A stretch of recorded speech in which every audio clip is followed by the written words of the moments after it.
We start with the name of Almighty God, the most merciful, the most beneficent. Dear student, we start our lecture with beautiful quote. First deserve and then demand. Our people, they are very hasty enough. They want to get something first, then they want to deserve. And I recommend, if you want to get something, if you want to have status, if you want to have fame, if you want to enjoy a good position, first deserve. Once you deserve, people will respect you and you will get destination. And go to people with real face. Once you go to real face, real people will come to you. Improve your thoughts, because quality of your thought determine your result. If you have good thoughts, same kind of thing you are going to get in your world, because there is a law of attraction which is working. Whatever you think, things comes to you. I am thinking positively, positive thing come to me. I am thinking negatively, negative people will be surrounding me. So always work on your thoughts, because thoughts ultimately gives you feelings, and feelings ultimately triggers you to have actions, and action brings result. I hope you got the point. Yes, sir.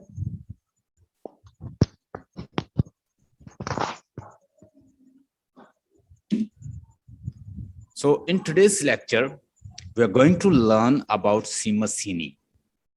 I would like to give glad tidings, good news to my listeners and students. In today's lecture, we'll be talking about Tomb Road, the Tomb Road by Simasini. It's a poem by Simasini, and Simasini usually talks about pastoral scene, greenery, nature, and he talks about his region.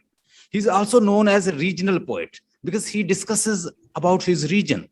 He likes pastoral scene, he likes his villager area, he likes his country. He belongs to Northern Ireland, northern part of Ireland.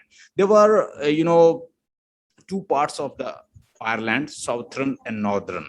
So one part of Ireland that they were favoring England, and they were later they separated from Ireland, and they attached with England. So there was a war between Ireland and England.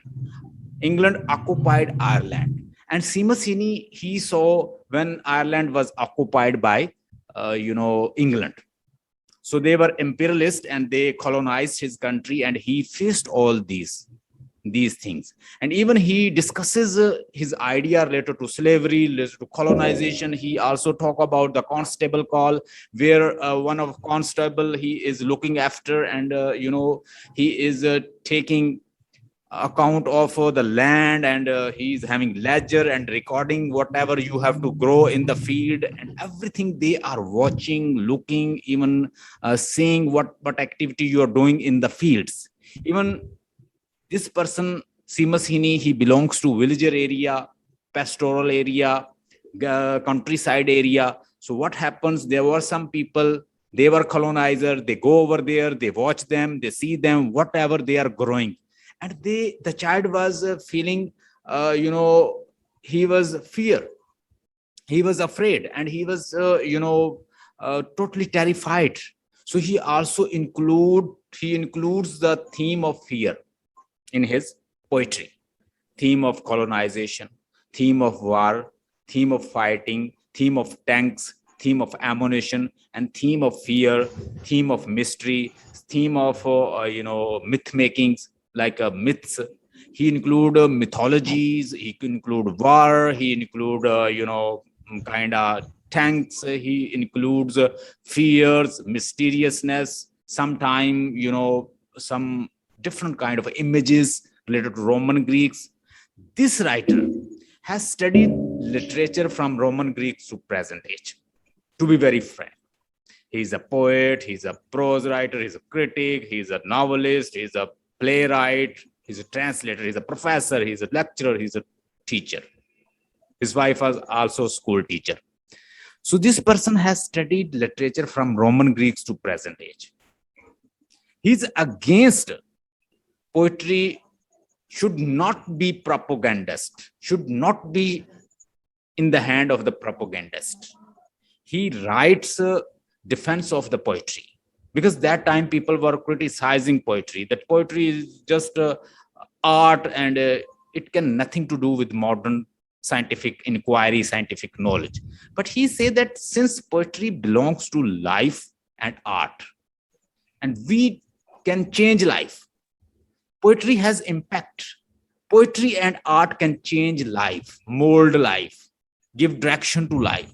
Science only tell you what is the result. It can tell you, theories and laws like that, but it does not give you moral values.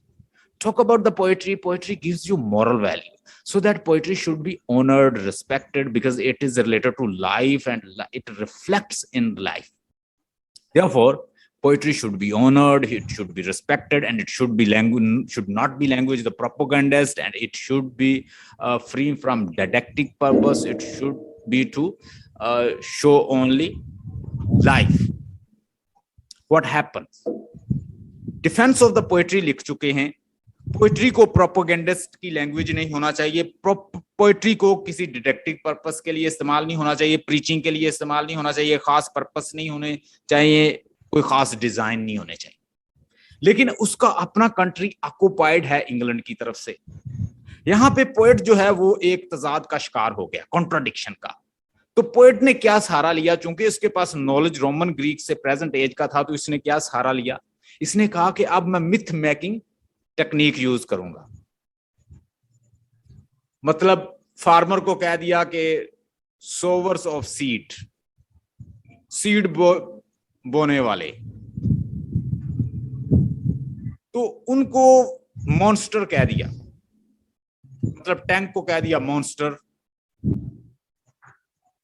तो different इसने फिर images को round about, जिसको language कहते हैं ना, ऐसी language बनाने, मिथ मेकिंग की इसको टेक्निक आती थी. ये मिथोलॉजिकल कुछ मिथ बना लेता. तो ये अपनी पोएट्री के अंदर फिर चूंकि डायरेक्ट बात नहीं करता कि मेरे कंट्री को ऑक्युपाई किया हुआ है, लूट रहे हैं, रॉब कर रहे हैं, तबाह बर्बाद कर रहे हैं और हमें टेरराइज कर रहे हैं, फियरफुल सिचुएशन है और अफ्रेड हैं हमारे बच्चे लोग, ये डायरेक्टली तो नहीं कहता. इसने फिर क्या कहना शुरू कर दिया कि monster throwing fire from mouth, capturing our land, 4 brothers were killed. नाम नहीं बताएगा, फलां जगह पे टॉम, डिक एंड हैरी मारे गए थे, 4 ब्रदर्स वर किल्ड. बस इसने उसको एम्बिगुअस सी लैंग्वेज बना के डायरेक्ट अटैक नहीं किया, लेकिन अटैक तो फिर भी हो गया. प्रोपेगेंडिस्ट तो बन गई, पॉलिटिकल वॉइस तो बन गई पोएट्री. लिबर्टी के कॉज के लिए तो इस्तेमाल कर ली उसने. लेकिन वो खुद उसकी डिफेंस में भी लिख चुका था. पोएट्री पे क्रिटिसाइज किया जाता था, पोएट्री जस्ट एक आर्ट है, ये साइंस से और मॉडर्न एज से कुछ ताल्लुक नहीं रखती, ये जस्ट यूजलेस है. लेकिन इसने कहा पोएट्री जो है वो लाइफ है, वो रिफ्लेक्शन है लाइफ की. आर्ट हमें जिंदगी बताता है, जिंदगी कैसी होनी चाहिए, ये गुड बैड बताता है, ये मॉरल वैल्यू बताता है, ये बताता है कि लाइफ कैसी आइडियल फॉर्म में होती है.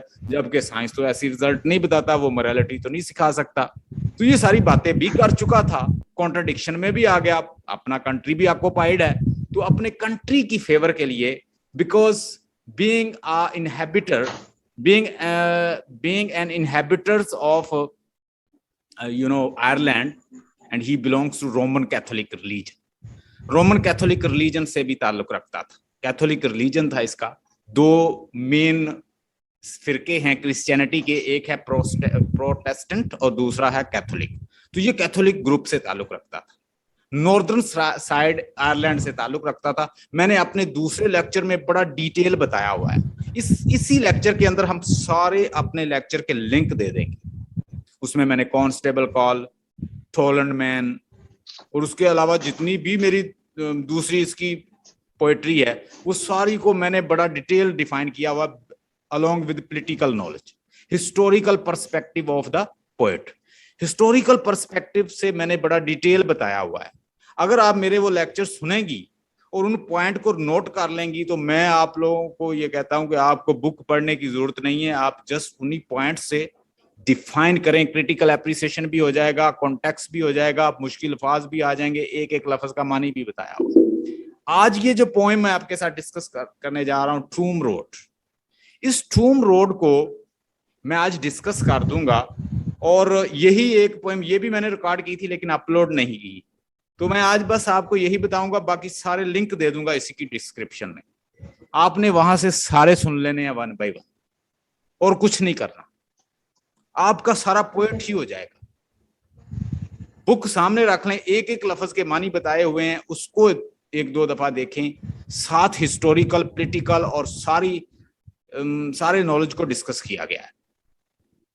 तो पोएट के बारे में मैंने बता दिया कि प्ले राइट था, प्रोफेसर था, टीचर था, आयरलैंड से ताल्लुक रखता था, आयरलैंड के नॉर्दर्न साइड पे पैदा हुआ, खुद का कंट्री जो है ऑक्युपाइड था। चाइल्डहुड जो उसने अपनी चाइल्डहुड में देखा कि किस तरह से उसका फादर जो है वो डिगिंग करके चीजें, पोटैटो उगा रहा है, और किस तरह से लेजर लेकर वो कॉलोनाइजर आते हैं और उनसे एक एक चीज का लेजर के ऊपर हिसाब लिखते हैं, क्या उगाना है, कितना उगाना है, कितना ग्रो करना है, गल्ला कितना हो रहा है, कितना नहीं हो रहा, सब कुछ हर चीज को ऑक्युपाइड किया हुआ है। वो सारी सिचुएशन हमें अपनी पोएट्री में बताता है। डिगिंग के अंदर और कॉन्स्टेबल कॉल के अंदर फियर का थीम है, और इसी तरह कॉलोनाइजर का थीम है, कॉलोनाइजेशन का थीम है, इंपीरियलिस्ट का थीम है, किस तरह से वो उसके कंट्री को ऑक्युपाई किए हुए हैं। डिफेंस ऑफ पोएट्री के बारे में भी लिखता है, साथ साथ एक कॉन्ट्राडिक्शन में चला जाता है कि खुद का कंट्री उसका ऑक्युपाइड रहा है, तो वो उसके डिफेंस में भी लिखता है कि किस तरह से उसके कंट्री को ऑक्युपाई किया हुआ है, किस तरह से 4 ब्रदर को मार दिया गया, किस तरह से उनकी खाल नोच ली गई, किस तरह से मॉन्स्टर आए, किस तरह से टैंक आए, सोवर्स सीड जो हैं, फार्मर क्या कर रहे हैं, ट्रैक्टर्स को किसके साथ इमेजेस की यूज करता है, ट्रैक्टर्स की, क्योंकि विल्जर एरिया से ताल्लुक रखता है, तो इसे कहा जाता है ये एक रीजनल पोएट है, क्योंकि खास रीजन को बताता है। इसने डेथ ऑफ द नेचुरलिस्ट इस तरह का वर्क भी लिखा है। इसने डिफरेंट पोएट्री, यानी प्ले राइट भी था, नॉवलिस्ट भी था, जैसे मैं कह रहा हूं प्रोफेसर भी रहा है हार्वर्ड यूनिवर्सिटी के अंदर, और आयरलैंड में ही इसकी लेटर डेथ होती है। तो ये पैदा हुआ है 1939 में, और 30 अगस्त 2013 को इसकी डेथ हुई है। नाम है सीमस हीनी। सीमस हीनी नेचुरलिस्ट एक किस्म का पोएट है, नेचर को बहुत ज्यादा डिस्कस करता है। जब हम इसे डीप पढ़ते हैं तो हमें थोड़ा थोड़ा वर्ड्सवर्थ की तरह भी लगता है, क्योंकि नेचर के सीन आपको बड़े बताएगा, पेस्टोरल सीन बहुत बताएगा, कंट्री साइड के सीन बताएगा, ग्रीनरी के सीन बताएगा, ट्रैक्टर की बात करेगा, एनिमल्स की बात करेगा, मवेशियों की बात करेगा, फूडर की बात करेगा, फूडर कटर्स की बात करेगा, और मिथ मेकिंग टेक्निक को इस्तेमाल करेगा, एनेक्डोट इस्तेमाल करेगा, स्टोरी उसके अंदर डाल देगा, बार्डिक एलिमेंट उसके अंदर डाल देगा, नॉस्टैल्जिया में ले जाएगा। ये सारी इसकी टेक्निक्स है। अगर आप मेरा लेक्चर सुने तो इस सारी चीजों को मैंने बड़ा डिटेल डिस्कस किया हुआ है, उसको एक दफा लिख लेंगी, समझ ले पूरी किताब आपने पढ़ ली। वो सारे एलिमेंट्स मैंने बताए हैं कि किस तरह से एनेक्डोट इस्तेमाल करता है। एनेक्डोट का मतलब होता है स्टोरीज डाल दे।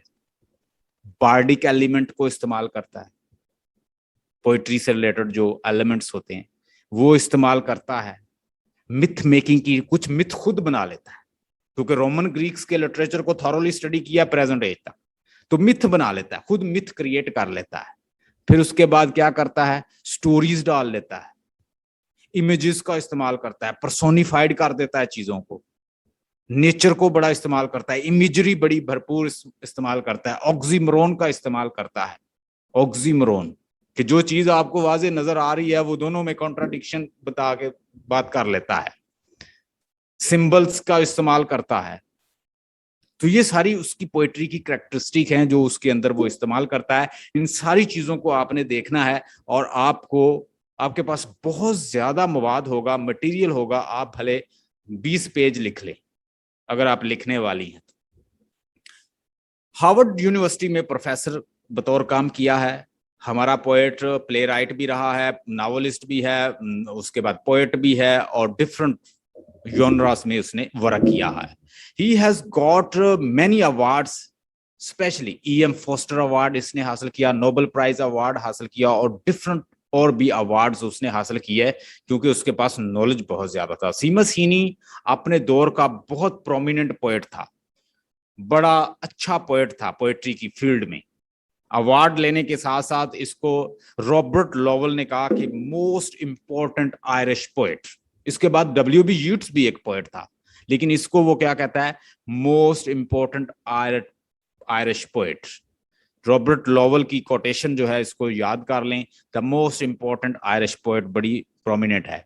ही had wonder eyes and ears, इसकी ये अपनी आईज और ईयर से चीजों को बड़ा परसीव करता, देखता, चीज को ऑब्जर्व कर लेता, उसके ऊपर स्टोरी बना के स्टोरी की शक्ल में पोएम लिख देता।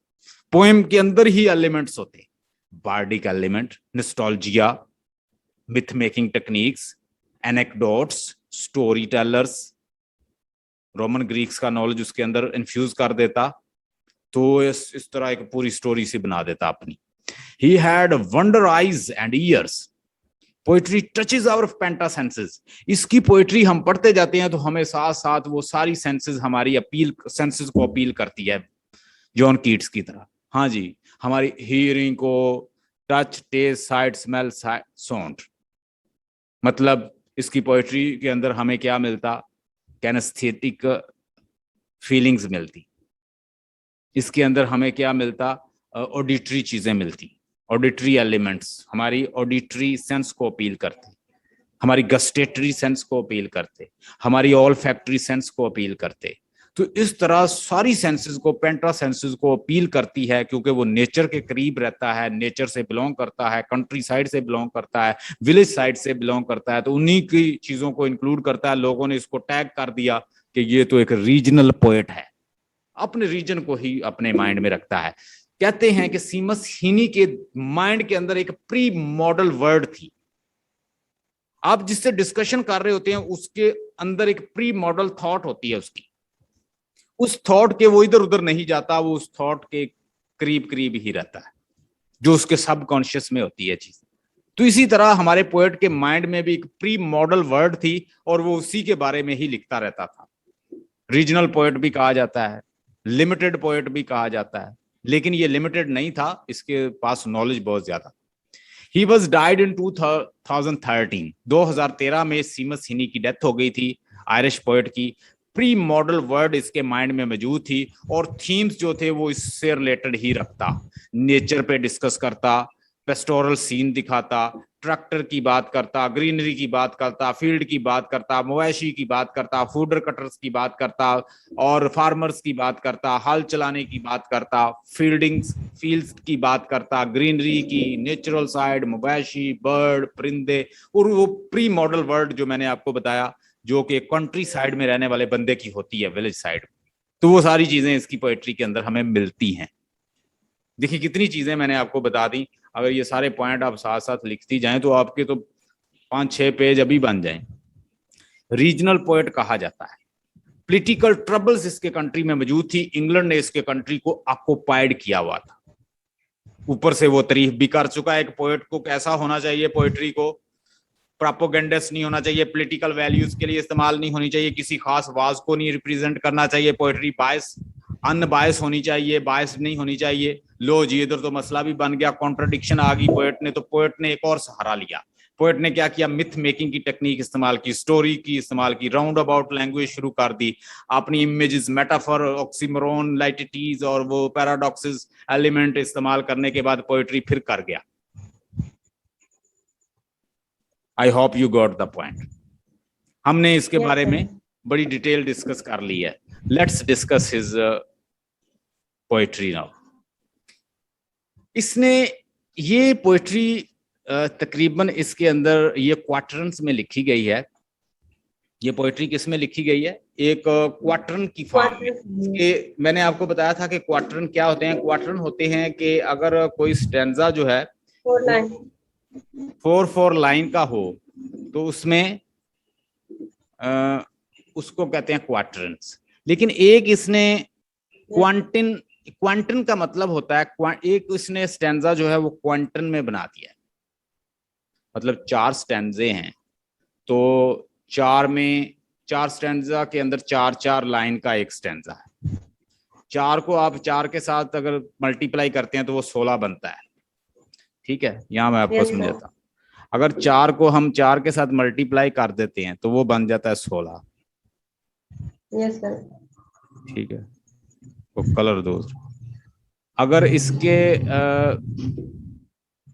ये टोटल फिर कितने बने हमारे पास, जो लास्ट वाला है वो कितने का बनेगा, टोटल कितने हैं? 4 स्टैंजा हैं, और जो चौथा स्टैंजा है उसमें हमारे पास एक लाइन ज्यादा है।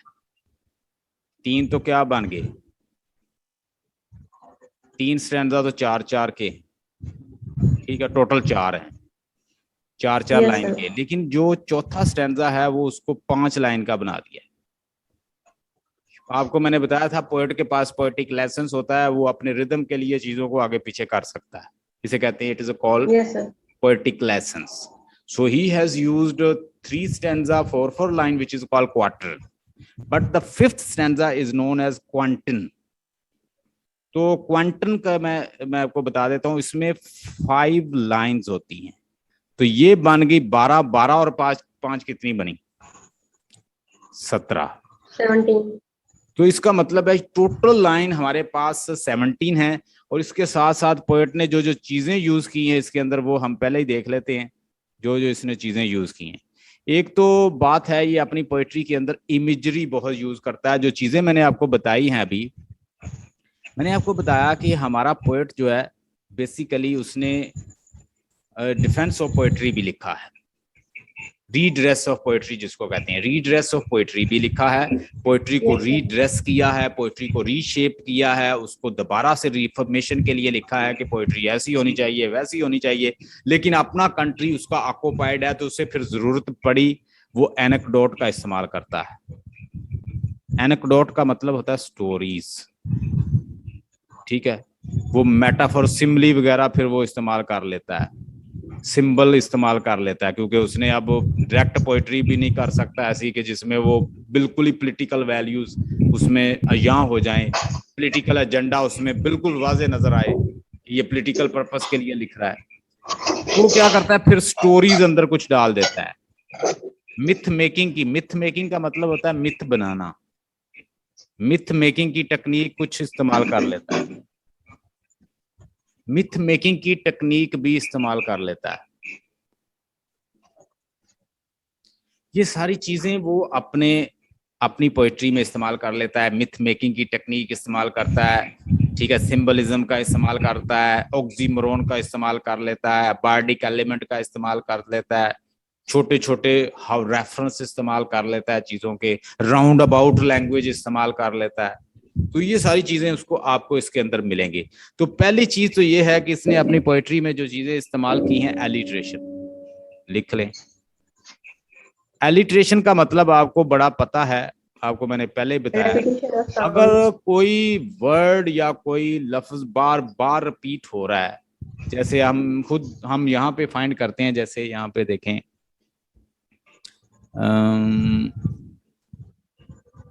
यहाँ पे मॉर्निंग का लफ्ज है, यहाँ पे मैंने लिखा है मॉर्निंग मैटर, ये वाला एक लफ्ज, ये एम से स्टार्ट हो रहा है, और ये दोनों एलिट्रेशन। मतलब अगर साउंड बार बार एक ही रिपीट हो रही है तो दैट विल बी एलिट्रेशन। इसने एलिट्रेशन का इस्तेमाल किया है। और ब्रोकन ब्रांचेस है, सोल्जर स्टैंडिंग है, ठीक है, अमंग ऑल है, ये सारे इसके अंदर हैं, ये हमें मिलते हैं। सोल्जर और स्टैंडिंग, अमंग ऑल, ये सारी एलिट्रेशन है। एक तो इसने एलिट्रेशन का इस्तेमाल किया, फिर उसके बाद इसने इमेजेस का इस्तेमाल किया, जिसको इमेजरी कहते हैं, इमेजरी का इस्तेमाल किया। इमेजरी में उसने ट्रैक्टर का वो नाम लेता है, तो ये भी एक इमेजरी है, ट्रैक्टर, ठीक है। वो फार्मर का जो नाम लेता है वो भी एक इमेजरी है, ठीक है। उसके बाद टैंक का जो वो नाम लेता है इसके अंदर, और आर्मर्स का जो नाम लेता है, ये देखिए ना, सारे हमारे माइंड में कुछ ना कुछ इमेजेस बनाते हैं। उसके अलावा कोई और देख ले, सोल्जर का नाम आए तो तब भी हमें जंग हमारे माइंड में आ जाती है, वार। तो उसके बाद स्लीपिंग ग्रीन्स, इससे भी कोई इमेज बनता है, जिससे इमेज, वेट स्लेट, ये सारे क्या है, ये इमेजेस है, ठीक है। तो हमारे पोएट ने एलिट्रेशन का इस्तेमाल, आपको पता होना चाहिए, ये आपने खुद फाइंड करनी है चीजें, मैं आपको जस्ट इनके बारे में बताता हूँ। एक तो इसने एलिट्रेशन का इस्तेमाल किया है, इमेजरी का मिसाल, इमेजरी का इस्तेमाल किया है, और बैकग्राउंड में रखा है सेकंड वर्ल्ड वार को पोएट ने। और पोएट हमारा बहुत छोटा था उस वक्त, कंट्री ऑक्युपाइड था। बैकग्राउंड में उसने रखा है सेकंड वर्ल्ड वॉर को, जब जंग हो रही थी। सेकंड वर्ल्ड वॉर का टाइम क्या था? First world war 1850। 1939 से लेके 1945, ये हमारा क्या है? सेकंड वर्ल्ड वॉर है। Second world. ठीक है। और फर्स्ट वर्ल्ड वॉर कब स्टार्ट हुआ था? 1914। अभी ये फिलिप लार्कन पढ़ेंगे तो उसमें मैंने बड़ा जबरदस्त बताया हुआ है पूरी हिस्ट्री को कि किस तरह से सेकंड वर्ल्ड वॉर हुई थी। तो 1940 से 1980 तक हमारी जो दूसरी एज है, दूसरी वार है, ये पहली वार है, फर्स्ट वार। इसमें कम बंदे मारे गए थे, इसमें जस्ट फौजी मारे गए थे, फोर्सेस के लोग ज्यादा मारे गए थे, इसमें सिविलियन ज्यादा मारे गए क्योंकि डायरेक्ट बम गिराए गए थे। उस वक्त इतना जदीद असला नहीं था फर्स्ट वर्ल्ड वॉर।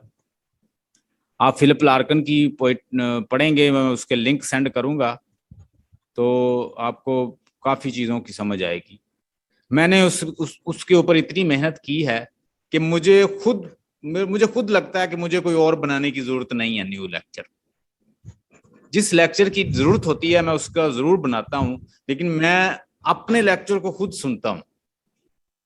फिलिप लार्कन वैसे टफ पोएट है, लेकिन मैं उसके लेक्चर अपने खुद सुनता हूं। उसको मैंने इतनी मेहनत से बनाया हुआ है, आप उससे सुनेंगी तो आपको मिस्टर बिलिनी और वो जो वार के ऊपर है एक उसकी पोएट्री, वो सारी।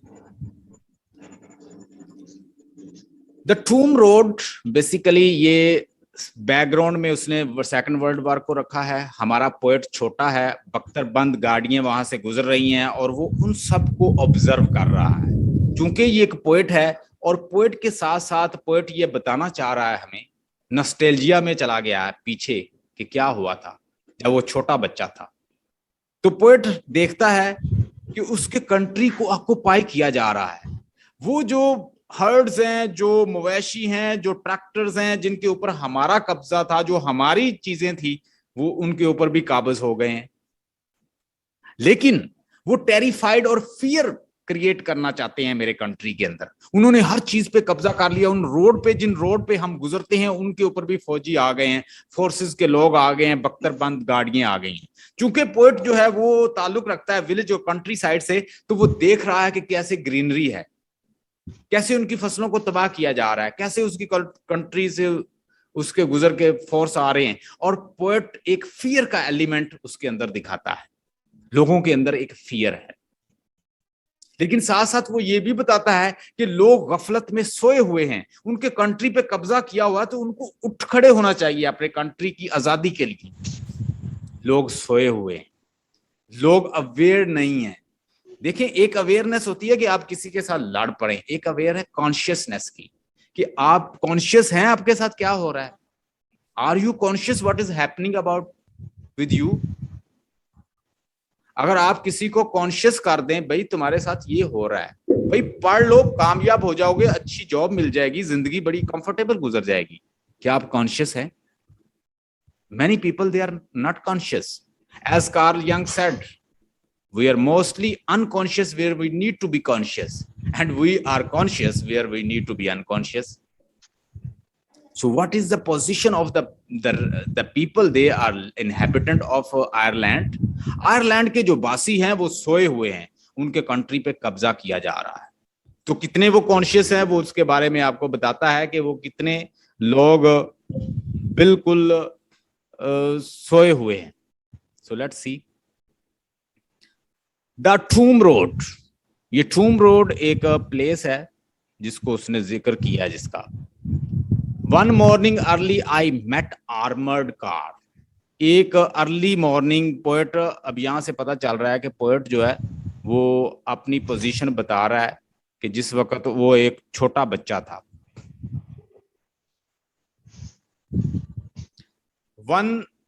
One morning early I met armoured car in convoys warblings. अब देखें, ये वार्बलिंग और ये कॉन्वॉय। कॉन्वॉय क्या होता है? कॉन्वॉय होता है वो ग्रुप ऑफ द पीपल जो वर्क के लिए गाड़ियों पे बैठे होते हैं और अपना वो व्हीकल्स वगैरह लेके जा रहे होते हैं फाइट के लिए। हमारे सोल्जर भी लेके जा रहे होते हैं, उस पर असला होता है, सब कुछ, वो कॉन्वॉय होता है। इन कॉन्वॉयज वार्बलिंग, वार्बलिंग होता है थरथराना।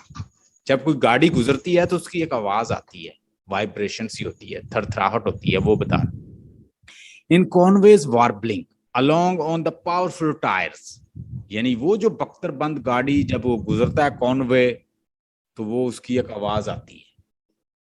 ये देखें उसने क्या यूज किया है, ये हमारी किसको अपील कर रहा है, हमारी सेंस ऑफ हियरिंग।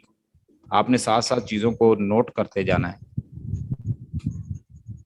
ये भी इमेजेस है, ये भी इमेजरी है, ये सारा इमेजरी है, ये भी इमेजरी, ये हमारी सेंस ऑफ हियरिंग को ओनोमेटोपिक है। ये क्या है, कॉन्वे इमेजरी है। So all camouflaged with broken alder branches. Camouflage, camouflage का मतलब लिखें कवर, आल्डर का मतलब लिखें ट्रीज, ब्रांचेस। आल्डर एक ट्री होता है। And headphone soldier standing up in the turret, turret।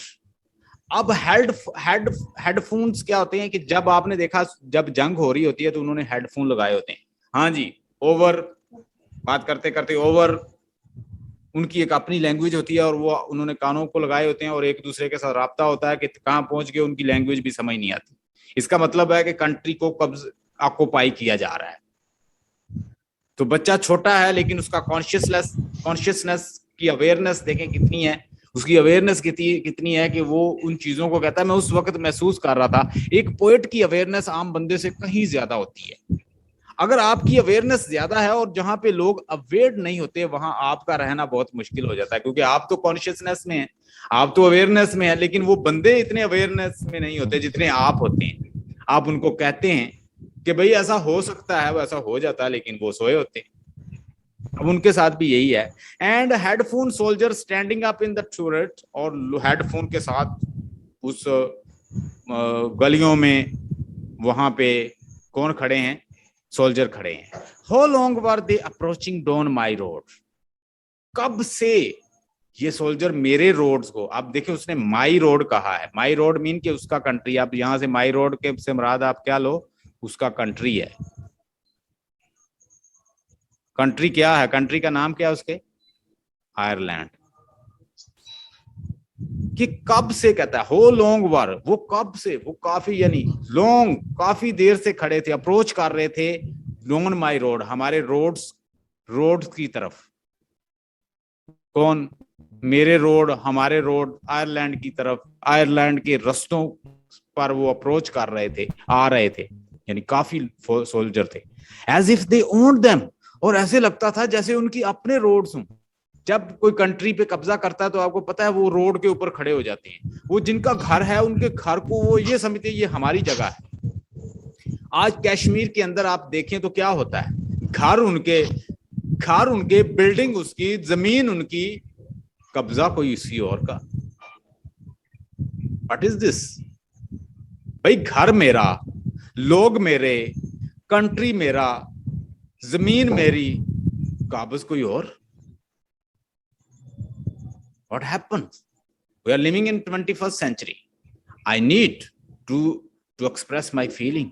I want to talk, walk, I want to eat, I want to do, I want to build relation, whatever I want. Who is going to stop me? It means if somebody is going to stop you, he's snatching your liberty. वो तुमसे एक basic right छीन रहा है।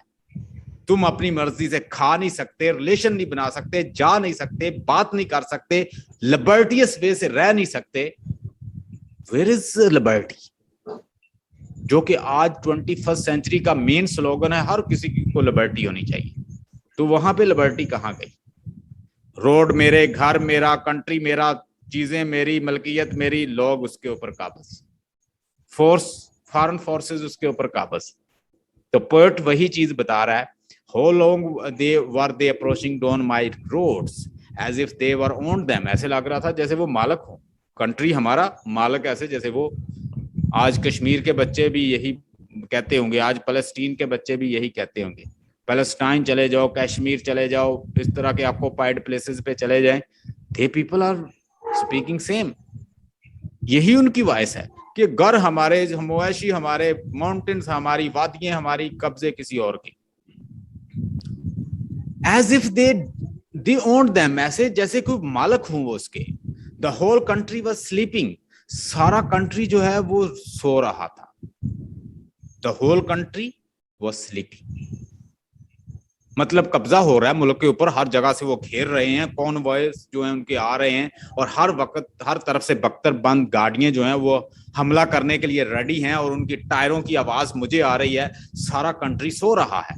यहाँ पे वो क्या कर रहा है, एक किस्म का तंज कर रहा है, किन के ऊपर? अपने कंट्री के लोगों पर, जिनके कब्जा हो रहा है मुल्क को, और वो हल चलाने के लिए वो मवेशियों की देखभाल कर रहे हैं, वो अपने अपने काम कर रहे हैं, उन्हें परवाह ही नहीं है।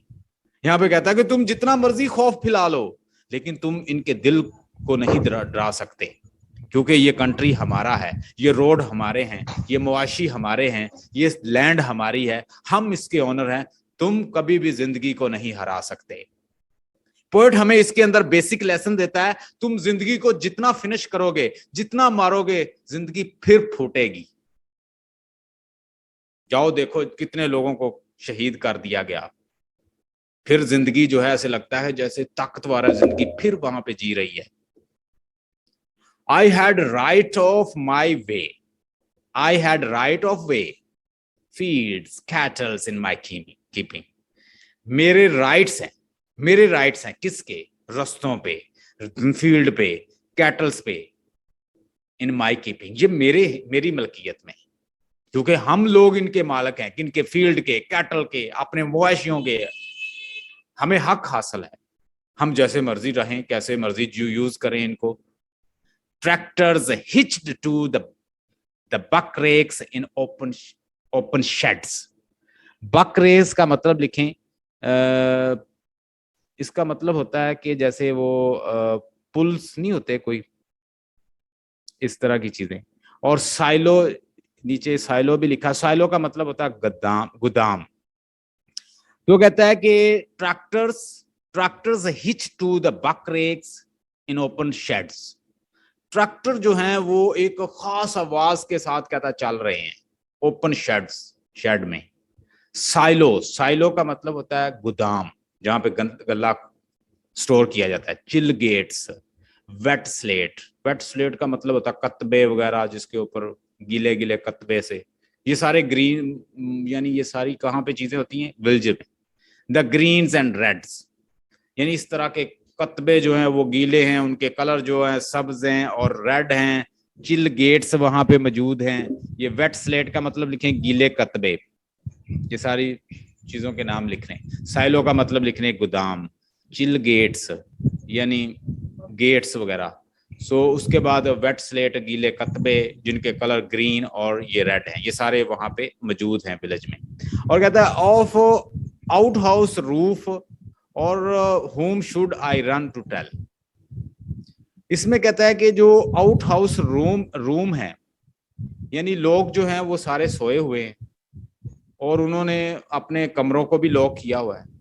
ऑफ आउट हाउस रूम, उसके बाद whom should I run to tell, मैं किसको जाके बताऊं। पोएट छोटा बच्चा है, पोएट ने सबको देख लिया है, वो सारे कब्जे कर रहे हैं, उनकी हर चीज को अपने कब्जे में ले रहे हैं। लोग सोए हुए हैं और लोग जो हैं वो आउट हाउस रूफ के साथ हैं, और यानी उन्होंने अपने दरवाजों को लॉक भी किया हुआ आगे से, अंदर सोए हुए हैं। whom should I run to tell, मैं दौड़ के किसको बताऊं कि मेरे कंट्री पे कब्जा हो गया। वो ये कह रहा है कि मैं कहता किसको बताऊं, जबकि लोग जो हैं वो सोए हुए, उन्होंने अपने रूम भी बंद किए हुए। Among all those with their back doors on the latch का मतलब लिखें बंद कर लेना। लैच का मतलब क्या है? बंद कर देना। Close. Among all those with their back doors on the latch, और उन सब लोगों ने अपने बाहर से दरवाजे भी बंद किए हुए हैं, मतलब उन्हें पता ही नहीं क्या बन रहा है उनके साथ। बाज़ औक़ात ये होता है ना, मुल्क के ऊपर हमले हो रहे हैं, लोग बम गिरा रहे हैं, हम यहाँ पे मौजे कर रहे हैं, हमें दुख होना चाहिए। वो कहता है, पोएट है तो बहुत ज्यादा फील करता है हम बंदे से। फॉर द ब्रिंजर, तो क्या कह रहा है? For the bringers of bad news. Bringer का मतलब होता है जो लाता है, bringer. for the bringers of the bad news that small hours visitant. और कहता है for the bringers of the bad news that small hour visitant, who by being expected might be kept distant. For the bringer of the bad news, कि अगर उनको कोई बुरी खबर बताना भी चाहे, that small hour visitant, अगर कोई visitant आए, कोई visit, कोई उनको खबर देने के लिए आ भी जाए या बैड न्यूज देने के लिए आता है, who by being expected, तो कौन कहता है एक्सपेक्टेड होगा, कौन मतवक्के हो सकता है, माइट बी केप्ट डिस्टेंट, वो एक सफर पे ही रहेगा, यानी वो दूर ही रहेगा उनसे, मतलब they are not interested to listen, they have locked their room, they are inside their house, they locked and they are totally out of contact. Who by being expected being be kept distant, यानी जो भी आएगा, जो भी मतवक्के बंदा होगा, वो distance पे ही रहेगा. सोवर्स ऑफ द सीट, यहाँ पे उसने किसका रेफरेंस इस्तेमाल किया, मैंने आपको बताया कि वो डायरेक्ट बात नहीं करता, राउंड अबाउट लैंग्वेज. फार्मर, तो सोवर ऑफ सीड कौन होता है, फार्मर. कहता sower of the seed, erectors of the headstones, वो जो हेडस्टोन बनाते हैं, मतलब मिमार जो होते हैं, वो चीजों को जो कंस्ट्रक्ट करते हैं उनको कहते हैं हेडस्टोन, कंस्ट्रक्शन से रिलेटेड जो काम करते हैं. कहता है कि मिमार और फार्मर, ये दोनों, ऑफ चैरिटर्स, बगियां चलाने वाले, ये सारे देखे ना विल्ज के character. Above your dormant guns, और ये तुम्हारी तमाम सुस्त, डॉर्मेंट का मतलब था सोई हुई गन, ये सारे लोग जो हैं वो नडर हैं, उनके अंदर बिल्कुल खौफ नहीं है तुम्हारी इन डॉर्मेंट गन्स का. यहाँ पे पोएट थोड़ा सा हौसला देता है कि वो इन चीजों को बोदर ही नहीं करते आयरलैंड के लोग. यहाँ पे वो क्या कह रहा है, इसको हम दूसरे लफ्जों में ये भी कह सकते हैं कि ये एक तंज है, स्टायर है, कि जिसके कंट्री पे काबज फौज आ जाए, वो सोए हूं, रूम उन्होंने बंद किए हूं, लॉक्ड हूं, और बिल्कुल परवाह ना करें, तो वो कहता है तुम, ये हमारे फार्मर, ये हमारे ममार, ये हमारे चैरिटियर्स होता है बगियां जो चलाते हैं, टांगा वगैरह चलाते हैं, ये बगियां चलाने वाले, ये ममार, ये फार्मर, ये तुम्हारी सोई हुई गन से बिल्कुल कहता है मुतासर नहीं होते, खौफजदा नहीं होते. ये एक स्टायर है. It stand here still, it stand here still, stands vibrant as you pass, यानी ये बिल्कुल कहता है साकन खड़े हैं. स्टैंड स्टिल का मतलब होता है मोशनलेस, साकन खड़े हैं. स्टैंड वाइब्रेंट, और बिल्कुल कहता है वाइब्रेंट है, एज यू पास, जैसे तुम गुजरते हो, यानी तुम हमारे पास से गुजर रहे हो, लेकिन वो बिल्कुल मोशनलेस खड़े हैं, उनमें कोई खौफ नहीं है और बिल्कुल वाइब्रेंट है. द इनविजिबल अनटॉपल्ड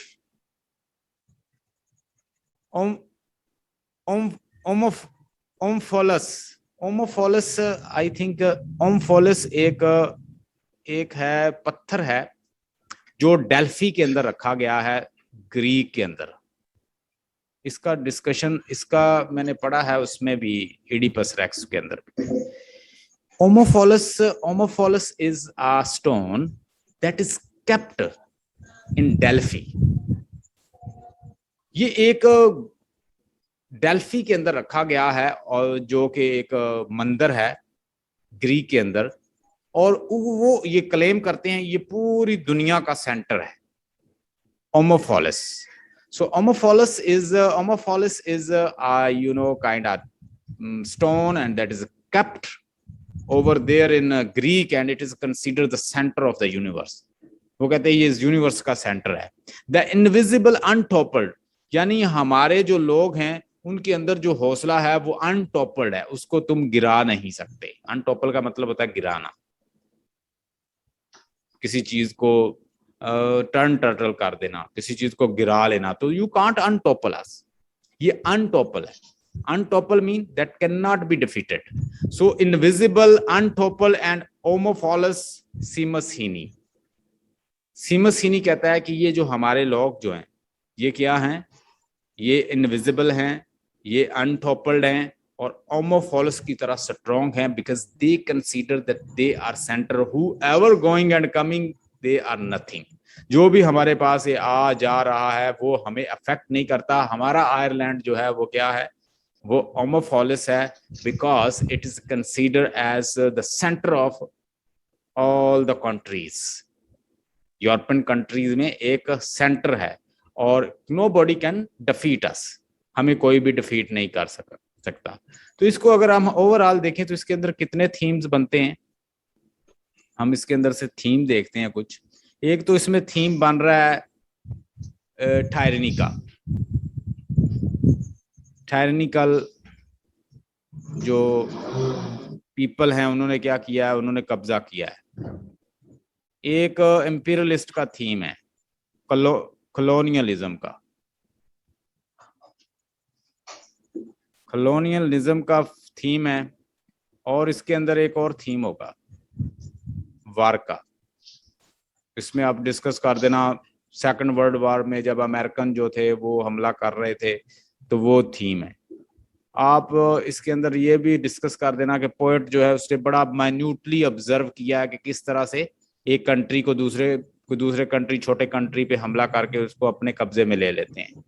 पोएट हमें इसके अंदर राउंड अबाउट लैंग्वेज भी इस्तेमाल करता है और उसके साथ वो इमेजेस, मेटाफर्स, एलिट्रेशंस, ठीक है, वो सारी चीजों को डिस्कस कर देना। अच्छा, आपने इसके अंदर फाइंड करनी है चीजें, मैं ये आपके ऊपर छोड़ता हूँ, बाकी इसके अंदर ही मैं लिंक सारे डालूंगा, आपने उसको आपने जरूर, आपने इसके अंदर एक फाइंड करनी है एलिट्रेशन, एलिट्रेशन फाइंड करके ना मुझे सेंड करना। आपने इसके अंदर इमेजरी भी फाइंड करनी है, आपने इसके अंदर फाइंड करना है एंजेममेंट,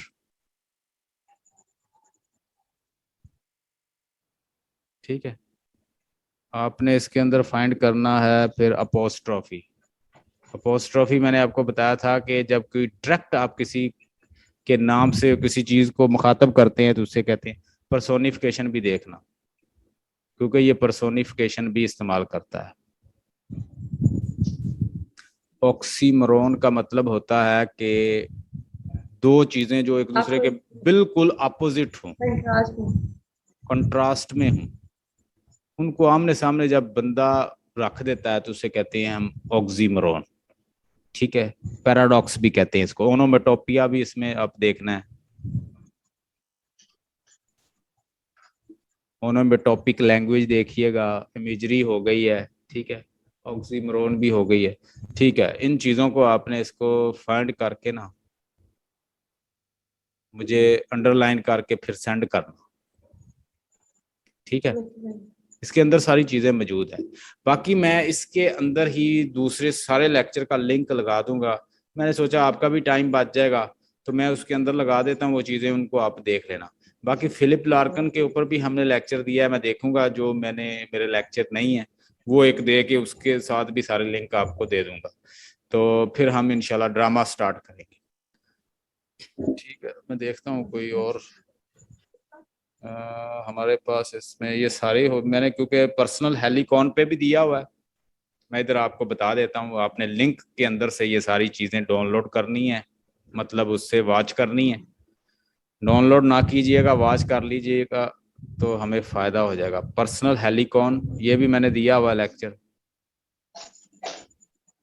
इसके अंदर वो बताता है कि पोइट्री के लिए किस तरह पोइट्री का पोइटिक प्रोसेस क्या होता है।